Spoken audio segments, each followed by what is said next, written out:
so, I would imagine. So it's a really important one.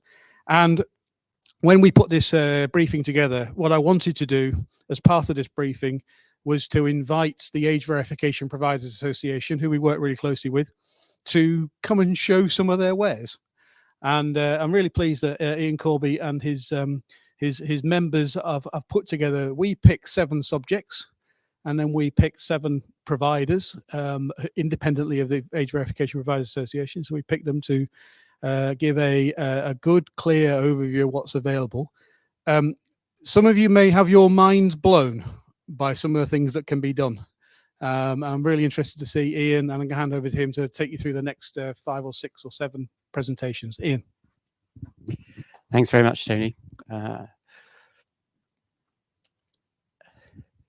So, yeah, my name's Iain Corby. I'm the Executive Director of the Age Verification Providers Association, and we're a trade association with some 30 members who supply the technology that either does traditional age verification or more novel age estimation techniques, which you're going to hear about today.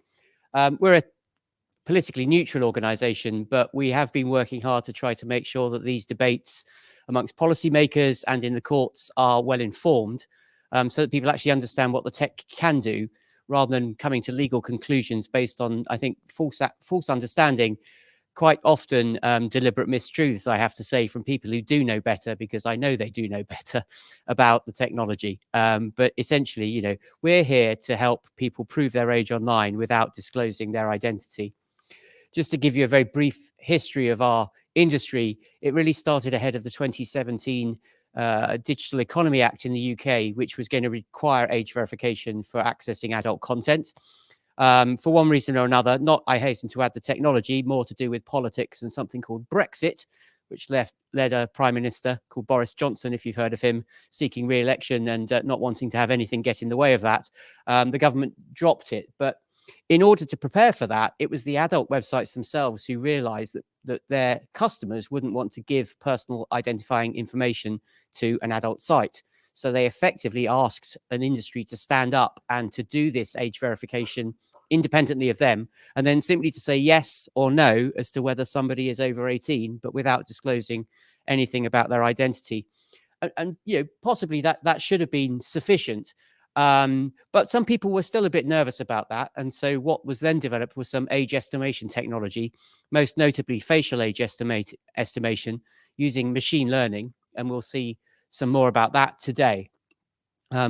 So as a trade association, we've grown up with the development of this technology, which has moved forward extremely fast in the last 5 or 6 years. To try to put some order around that, we've developed standards. Before my time, the BSI developed a standard, PAS 1296. We've recently had approved by the IEEE, which is a sort of US international standards body, 2089.1, which is another standard. And then you'll hear more about an international standard, which actually Tony's been the author of a little later on today. So we built the standards, and then we turned our attention to interoperability, because it's quite annoying to have to prove your age to every single website you go to. Particularly now, the demand for age verification is extending well beyond adult content and is particularly important for social media. And we're not going to discuss that in detail today, but there are many US states which are legislating for that too. And some of the European regulators have now become even more demanding. And instead of that simple third-party process to protect your identity, they've been looking for technical solutions to protect your identity. For example, zero-knowledge proof. So when I pass on the information to an adult site that you are over 18, I do that in a way that doesn't require the adult site to have any knowledge of who's passed on that information or who you are.